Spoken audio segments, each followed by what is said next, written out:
What's up, everyone? Welcome to the video. Today we're going to take a look at how to replace the battery in this Cadillac XT6 smart key remote fob. This Cadillac XT6 key fob is going to use replacement battery CR2032, and I'll put a link in the description box of this video to where you can find these replacement batteries if you're in need. The other thing I'm going to be using to change this key fob battery is a flathead screwdriver. The first thing I'm going to do is grab my key fob and remove the emergency key that's in the bottom of it.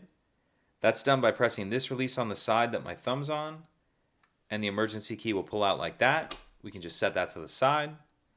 Now if we hold our key fob with the buttons facing down and we take a look at the bottom of it, what I'm going to do is take my screwdriver and I'm going to put it in this notch right here, this little space right below this back cover.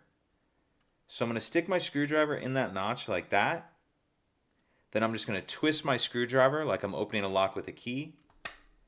And as I do that, you can see it pops that back cover up just a little bit. I can pull it the rest of the way off with my hands like that. And now we see our battery right here. And I'll use my screwdriver just to get under the edge of it and pop it out of that little holder. Next, I'm going to grab my new battery. And you want to make sure that you're installing your new replacement battery with the plus side down. The plus side goes down onto the back cover like that. Snap that into place.